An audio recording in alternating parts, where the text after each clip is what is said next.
이제 우리 다 함께 자리에서 일어나셔서 오늘 우리에게 주시는 하나님의 말씀 함께 보겠습니다. 우리 사도행전 28장 11절부터 32절 끝절까지 이 사도행전의 마지막 부분을 함께 보도록 하겠습니다. 사도행전 28장 11절부터 31절까지의 말씀 제가 읽겠습니다. 석 달 후에 우리가 그 섬에서 겨울을 난 알렉산드리아 배를 타고 떠나니 그 배의 머리 장식은 디오스구로라. 수라구사에 대고 사흘을 있다가 거기서 둘러가서 레기온에 이르러 하루를 지낸 후 남풍이 일어나므로 이튿날 보디올에 이르러 거기서 형제들을 만나 그들의 청함을 받아 이레를 함께 머무니라. 그래서 우리는 이와 같이 로마로 가니라.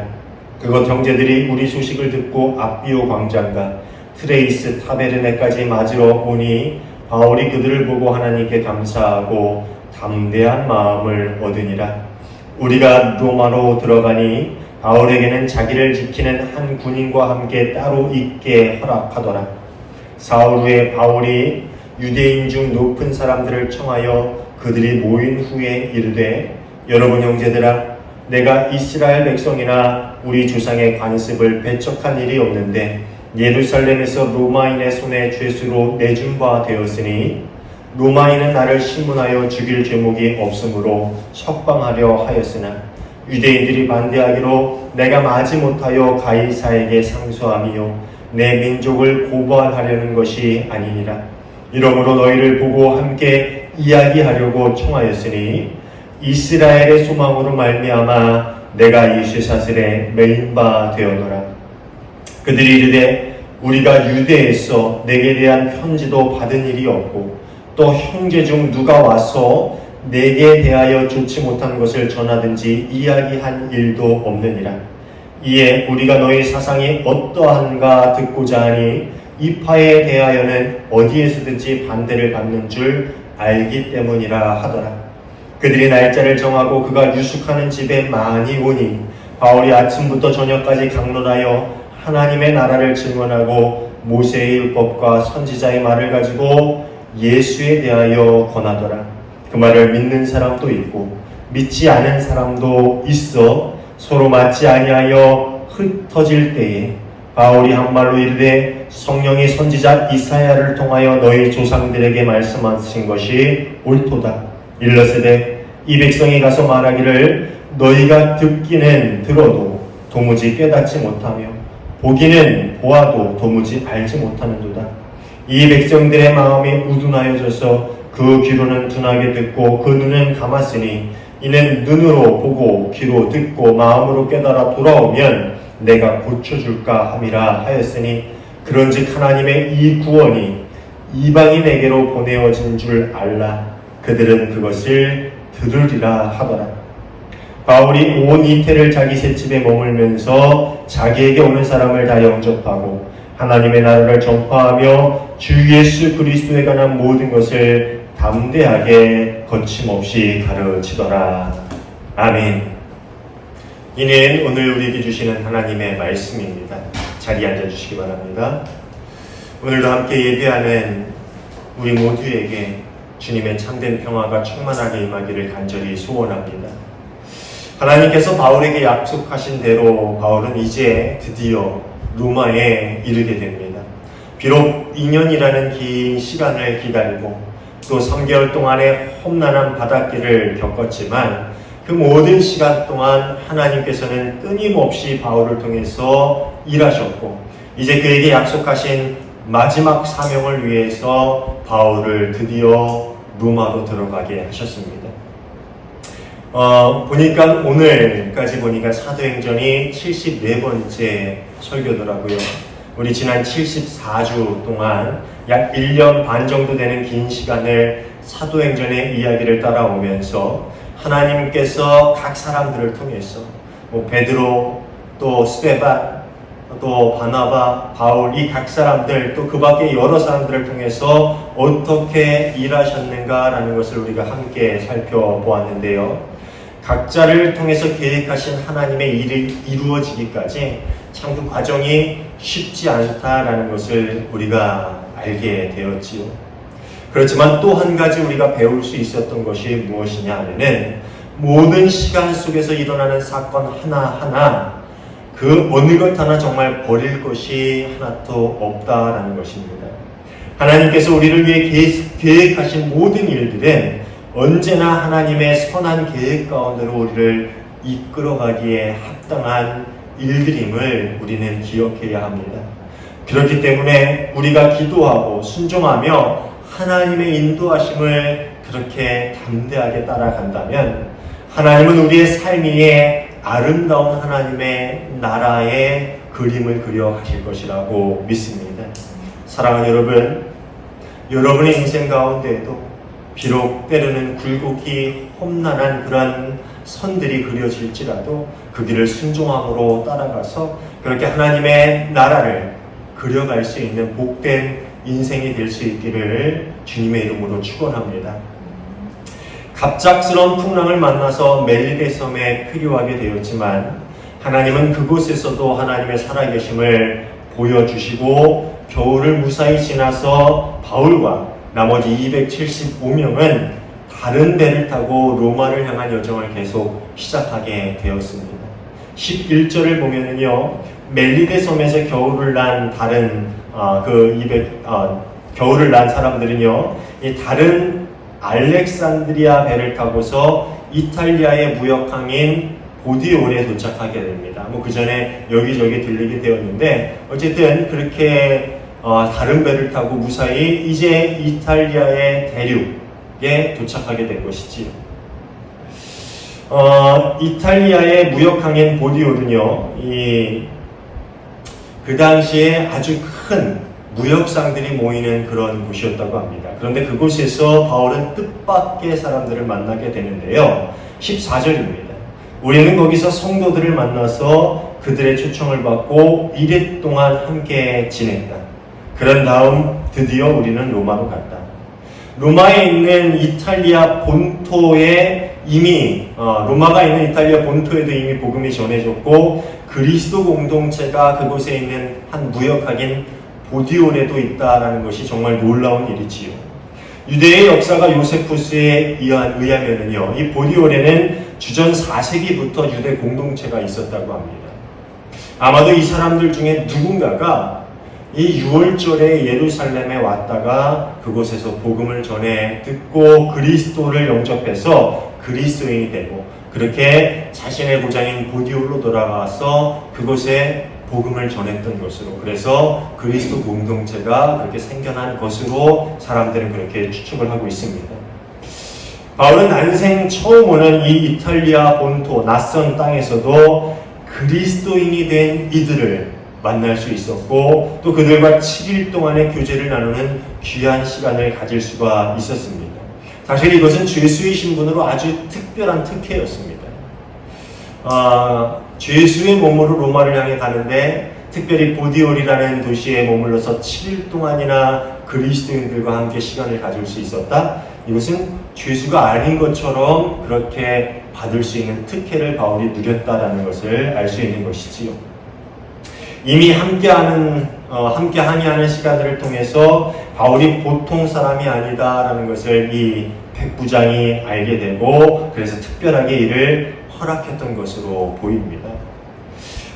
누가가 이 1회 동안 어떤 일이 있었는지에 대해서 자세히 기록하고 있지는 않아요. 그런데 아마도 바울은 그들에게 복음의 진리를 깊이 가르쳤을 것으로 생각이 됩니다. 그래서 그 계기를 통해서 이 보디올의 그리스도 공동체의 신앙이 한층 성숙되는 그런 시간을 가지지 않았을까라는 생각을 해봅니다. 참 그런 시간들을 통해서 닥쳐에 있는 그리스도인들에게 정말 귀한 일들을 허락하신 하나님의 섭리를 우리가 또 한 번 느끼게 되는 그런 부분입니다. 그렇게 1회를 보내고 이제 본격적으로 로마를 향해서 육로를 통해서 이동하게 되는데요. 하나님은 그렇게 막중한 사명을 감당하기 위해서 로마를 향해 가는 바울에게 또 다른 큰 선물을 하나 주고 계시지요. 15절 전반부의 말씀을 우리 함께 볼까요? 거기 성도들이 우리 소식을 듣고서 아피온 광장과 트레스 마을까지 우리를 맞으러 나왔다. 여기서 이제 거기 성도들, 개역 개정은 그곳, 이라고 표현되어 있는데 그것은 어디냐면은 바로 로마입니다. 그러니까 바울이 보디올에 7일을 머무는 동안에 이것도 사실 7일을 그냥 머문 게 아니라 하나님이 그곳에서 7일을 머물게 하셨던 이유가 있었던 것 같아요. 이 7일을 머무는 동안에 이제 바울이 보디올에 도착해서 로마를 향해 온다라는 그 소식이 로마에 있는 그리스도인들에게 전해졌어요. 그리고 몇몇의 그리스도인 형제들이 그 소식을 듣고 바울을 마중하기 위해서 그 길 중간까지 나온 것이지요. 여기에 언급된 아비오 광장은 로마에서 65km 정도 떨어진 곳이고요. 또 트레이스 타베르네는 50km 정도 떨어진 곳이에요. 그러니까 바울이 왔다는 소식을 듣자마자 서둘러서 출발한 사람들이 있고요. 또 조금 나중에 출발한 사람들이 있어서 아비오 광장에서도 한번 만나고 또 그 사람들과 함께 가다가 이 트레이스 타베르나라는 곳에서 또 한 무리를 만나서 그들과 함께 이렇게 로마를 향하는 여정을 떠났다는 것을 알 수가 있지요. 바울이 로마의 복음을 전하기 이전부터 로마에는 이미 그리스도 공동체가 있었습니다. 이 그리스도 공동체의 기원에 대해서는 알려진 바가 전혀 없어요. 누가 로마의 복음을 전했는지, 어떻게 로마의 공동체가 생겨나게 되었는지에 대해서는 전혀 알려진 바가 없지만 이미 그곳에 있는 그리스도 공동체는 이 바울이 로마에 보낸 서신, 즉 로마서를 통해서 복음의 핵심에 대한 가르침을 받았고 바울이 로마에 온다는 소식을 듣고는 너무나도 반가운 나머지 기다리지 못하고 바울을 마중하기 위해서 그 먼 길을 달려서 온 것이지요. 바울은 비록 죄수의 신분으로 로마를 향해서 가고 있지만 로마에 있는 성도들은 바울을 죄수로 보지 않고요. 굉장히 귀한 손님으로 맞이하고 있는 그런 모습을 보여주고 있습니다. 그리고 그것을 보면서 바울은 큰 힘을 얻었다라고 성경은 이야기하고 있지요. 15절 후반부입니다. 바울은 그들을 보고 하나님께 감사를 드리고 용기를 얻었다. 사도행전 1장 8절에서 이야기하는 너무나도 유명한 말씀이지요. 복음이 이제 예루살렘과 온 유대와 사마리아와 그 다음에 어디에요? 땅끝까지 이른다 라고 한 것처럼 이제 바울은 이제 땅끝을 향해서 가고 있는 거예요. 죄수의 신분으로 로마를 가면서 정말 숱한 고생길을 바울은 지나왔습니다. 또 앞으로 어떤 일들이 일어나게 될지 전혀 알 수가 없어요. 바울이 아무리 믿음이 강한 사람이라 할지라도 그 마음이 조금은 지치지 않았을까라는 생각을 해봅니다. 그렇지만 하나님은 로마에 있는 그리스도인들을 통해서 다시 한번 그에게 위로를 주시고 담대함을 회복할 수 있도록 그렇게 해주셨다는 것을 우리가 말씀을 통해서 알 수 있어요. 그렇게 사람들이 마중 나온 것을 보고 바울이 하나님께 감사를 드리고 또 담대함을, 용기를 얻었다라는 말씀을 통해서 하나님께서 그렇게 마지막 사명을 감당하러 가는 바울에게 그렇게 시시각각으로 위로해 주시고 힘을 주시고 또 함께하여 주심을 우리는 볼 수가 있는 것이지. 사실 11절에서 사용된 맞으러 가다라는 헬라어 단어는요, 단순히 누군가를 만나러 가는 그 만남을 가르치는 용어가 아니라 어떤 도시의 대표단 혹은 왕이나 장군을 맞이할 때 사용되던 단어였어요. 그러니까 누구를 뭐 그냥 약속 시간에 맞춰서 만나러 가다 이게 아니라 누군가 오는 것을 맞이하는 그것도 귀한 왕이나 장군이나 어떤 사절단들을 맞이할 때 사용되던 단어였다는 거예요. 즉 로마에 있는 성도들은 바울을 그냥 마중 나온 것이 아니라 아주 열렬히 기뻐하고 환영함으로 그를 맞았다라는 것을 누가는 이 말씀을 통해서 강조하고 있는 거예요. 그는 죄수의 신분이지만 마치 그리스도인들에게는 개선장군과도 같은 그런 환영들을 받으면서 용기와 담대함을 회복하고 그 땅끝의 입구를 향해서 그렇게 들어가고 있는 것이지요. 사랑하는 여러분, 그리스도의 복음을 들고 세상을 살아가는 여러분의 삶 속에 이런 하나님의 위로가 늘 있기를 주님의 이름으로 축원합니다. 복음을 따라 살고 또 복음을 전하며 살아간다는 것이 참 쉽지 않은 일이지요. 참 어렵고 때로는 지치기도 하고 또 그 길 가운데서 우리가 좌절을 맛보기도 하지만 그 길 위에서 우리에게 힘을 주시는 하나님의 은혜 또한 충만하게 우리에게 임할 것이라고 믿습니다. 그 충만한 은혜를 날마다 경험할 수 있는 여러분 모두가 되시길 바랍니다. 또 먼 훗날 우리가 하나님 앞으로 나아가게 될 때에 우리가 이런 환영을 받지 않을까라는 생각을 해봅니다. 복음을 들고 일평생을 살아가다가 그렇게 하나님 앞에 나아가게 될 때에 우리가 이렇게 이미 하나님 나라에 간 성도들과 또 천사들의 환영을 받으면서 하나님 앞으로 가게 되지 않을까. 그런 생각을 해봤어요. 여러분 그런 마음으로 늘 그런 믿음과 소망을 가지고 매일 담대하게 세상을 향해서 나아갈 수 있는 저와 여러분 모두가 될 수 있기를 주님의 이름으로 축원합니다. 그런 소망을 품고 힘을 얻으시기를 바랍니다. 이렇게 바울이 로마로 들어가게 되는데요. 이 죄수의 신분으로 로마에 머무는 동안에 그는 감옥에 갇혀 있는 것이 아니었습니다. 자신이 집을 얻어서 물론 자신이 월세를 내야 되는 거지만 자신이 집을 얻어서 그곳에 머물면서 군인 한 명의 감시를 받으면 되는 거였어요. 이제 군인 한 명과 손과 손에 서로 쇠사슬을 묶어가지고 그렇게 있는 죄수의 신분이었지만 그래도 감옥에 갇힌 것이 아니라 세를 얻어서 집에 지내면서 누구든 자유롭게 왕래할 수 있게끔 허락된 그러한 신분으로 로마에 머물 수 있게 되었다라고 성경은 이야기하고 있지요.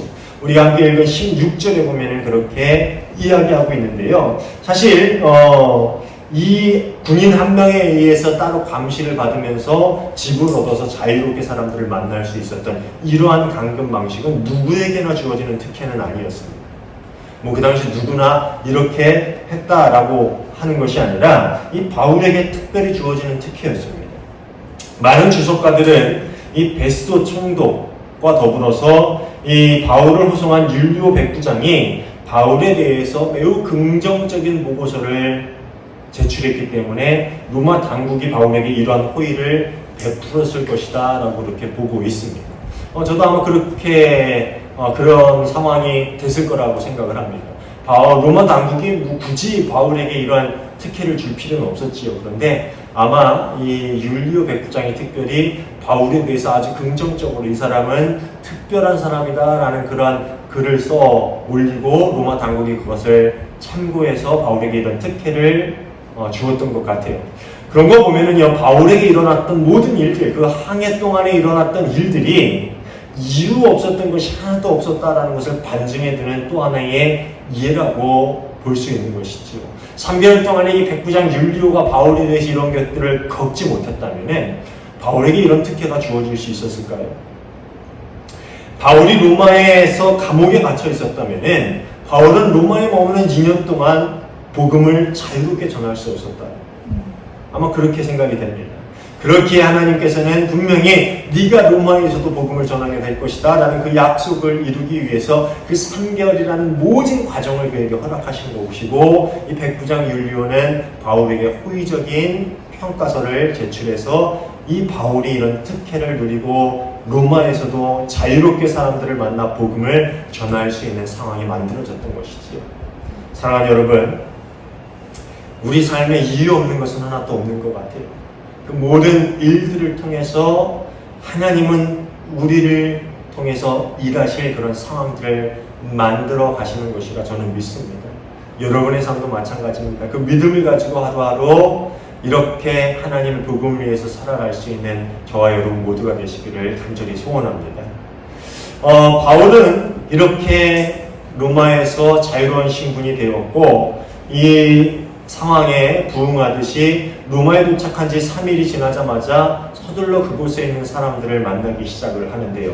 17절을 보면은요, 제일 먼저 바울은 유대인들 중에 높은 사람들을 만났다라고 이야기하고 있습니다. 바울은 유대인의 유력 인사들을 만나서 그 자리에서 자신이 유대의 관습을 적대시한 적이 없는데 지금 자신이 이렇게 죄수의 신분으로 로마로 오게 된 것은 유대 관습을 무시하거나 깨뜨리거나 유대인들을 고발하기 위함이 아니라 다른 이유가 있다라고 이야기를 하죠. 그 이유가 무엇입니까? 20절에서 나오고 있지요. 20절을 볼까요? 내가 이렇게 쇠사슬에 매여 있는 것은 이스라엘의 소망 때문입니다. 즉 자신이 이렇게 쇠사슬에 모인 죄수의 몸이 된 것은 이스라엘의 소망 때문이다 라고 이야기하고 있어요. 그런데 이 말은요, 바울이 이전에도 계속해서 했던 주장이에요. 유대인의 관습을 어겨서도 아니고 성전을 더럽혀서도 아니고 오직 유대인들이 그토록 기다려왔던 메시아가 이 땅에 오셨고 그가 죽음에서 부활하심으로 이제 하나님의 회복하실 새로운 세상이 이 땅에 임하였다라는 그 이스라엘의 소망이 되는 복음을 전했기 때문에 내가 이렇게 쇠사슬에 매인 바 되었다. 뭐 이전에도 수없이 해왔던 말이지. 바울은 로마에 있는 유대인들에게도 자신이 말하는 그 소망이 무엇인지를 설명하기 위해서 그들을 그렇게 서둘러 자신의 집으로 부른 것이지. 그리고 다행히도 바울의 집에 모인 유대인들은요, 예루살렘에 있는 유대인들에게부터 아무런 소식을 들은 적이 없다라고 이야기해요.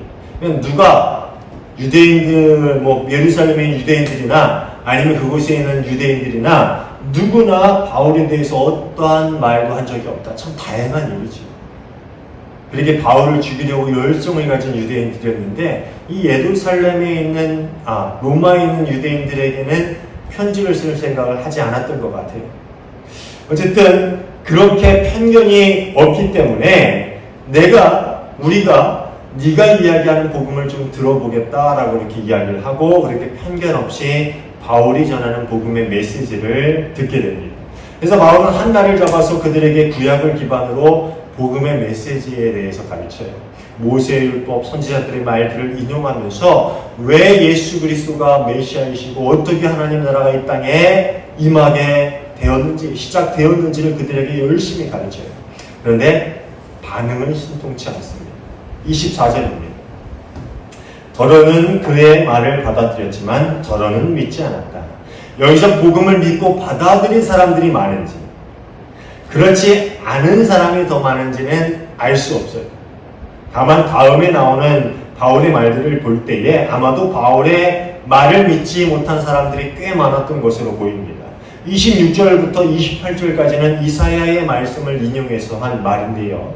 이 말씀은 백성이 구원의 메시지를 듣지 않아서 돌이키지 않는 것을 안타까워하는 하나님의 마음을 표현한 그러한 말씀입니다. 그러니까 결국 로마에서도 복음의 메시지를 받아들인 유대인들은 많지 않았고 이전에 그랬던 것처럼 이방인들에게 복음이 전해지고 그들 가운데로 복음이 확장될 것이다 라고 바울은 그렇게 이야기하고 있지. 그리고 이어서 로마에서의 바울 선교 이야기는 짧은 두 구절의 이야기로 마무리가 됩니다. 30절, 31절 말씀인데요. 우리 함께 보겠습니다. 다 같이 한번 읽어볼까요?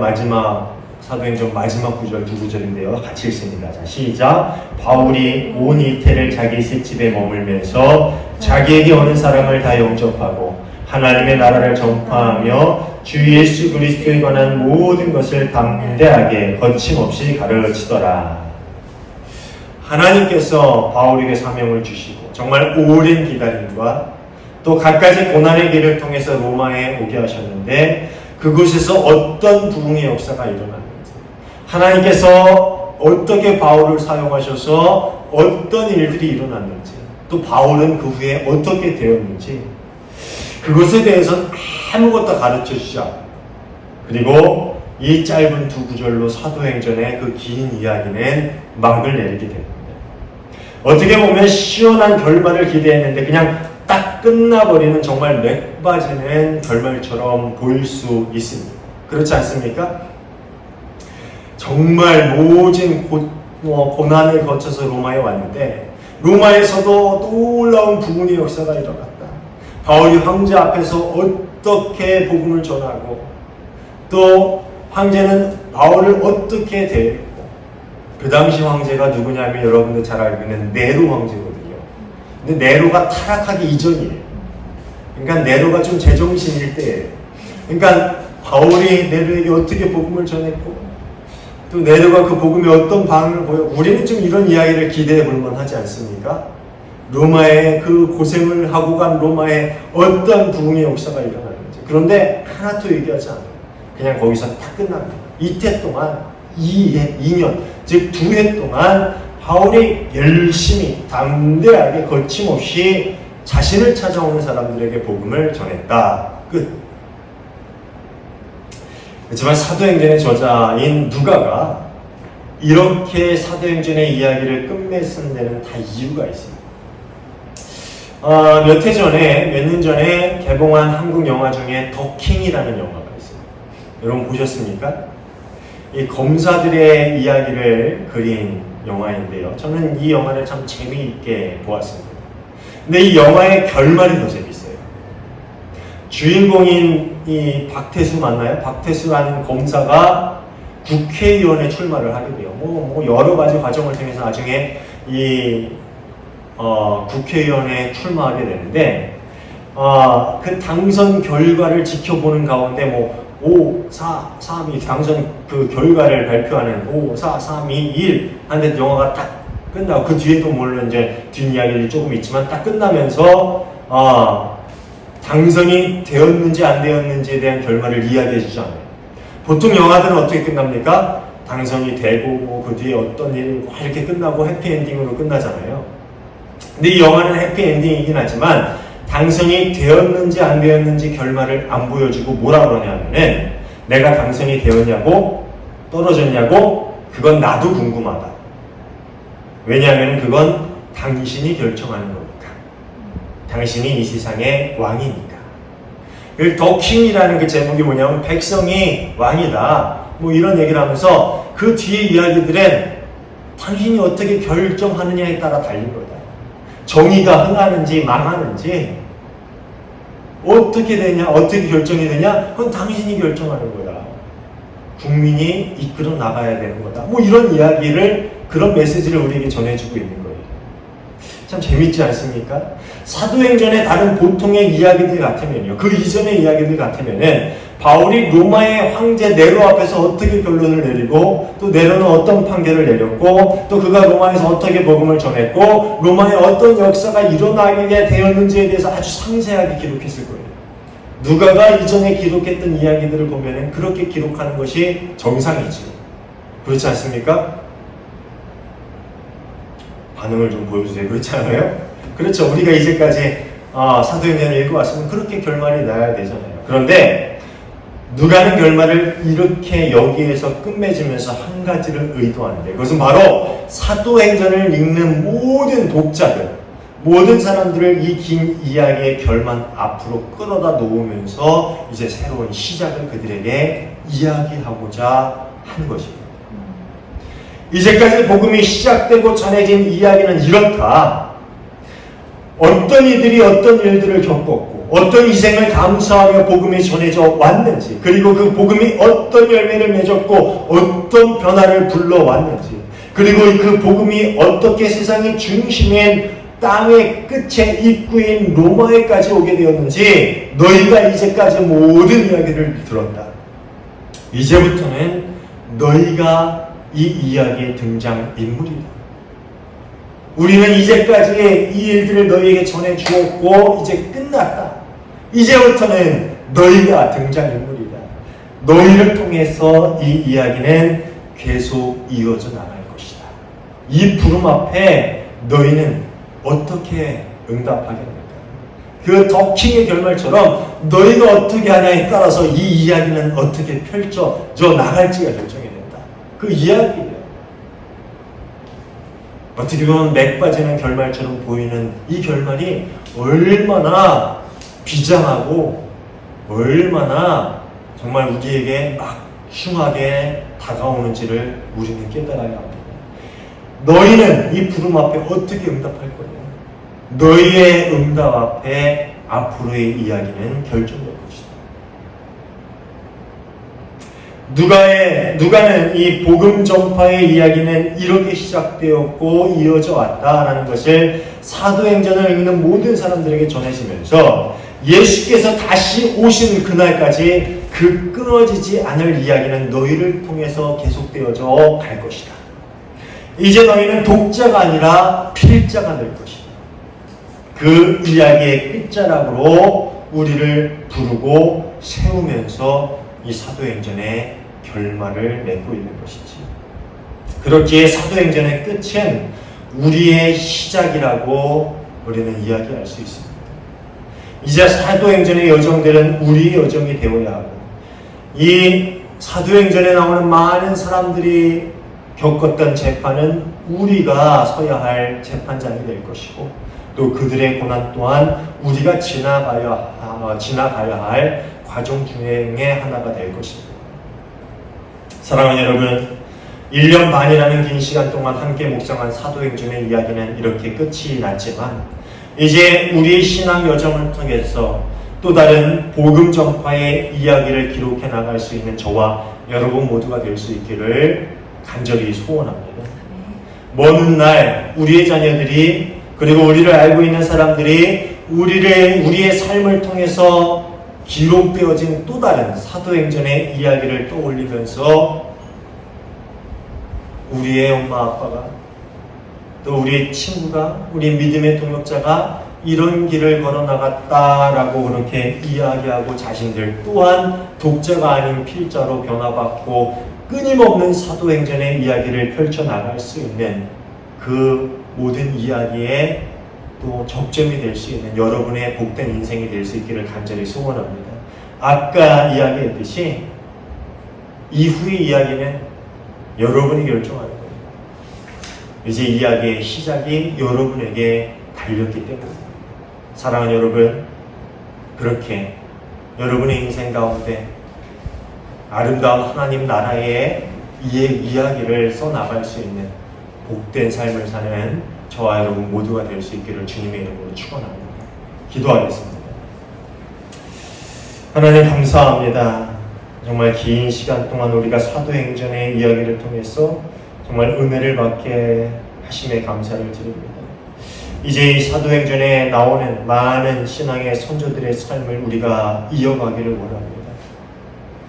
어떻게 살아오며 어떻게 복음을 전했는지를 우리가 듣고 그 가운데서 은혜를 입었으니 이제 우리 또한 그 길을 걷게 하여 주시고 우리의 삶을 통해서 하나님의 복음 전파의 이야기, 또 하나님 나라의 이야기들을 아름답게 기록해 나갈 수 있는 참 그리스도인의 삶을 살 수 있는 저희가 되게 하여 주시옵소서. 그 많은 신앙의 선조들에게 힘이 되어주시고 또 위로가 되어주시고 담대함을 허락하신 것처럼 우리 삶 가운데서 힘과 능력이 되어주시고 우리가 능히 하나님의 그 일들을 감당해 나갈 수 있는 정말 복된 인생이 될 수 있도록 저희를 인도하여 주시옵소서. 늘 우리의 삶 가운데 주님이 함께 하시고 사도행전에 그 끊이지 않는 이야기를 잘 써나갈 수 있는 저희 모두가 되게 하실 줄 믿고 감사하며 예수님 이름으로 기도하옵나이다. 아멘.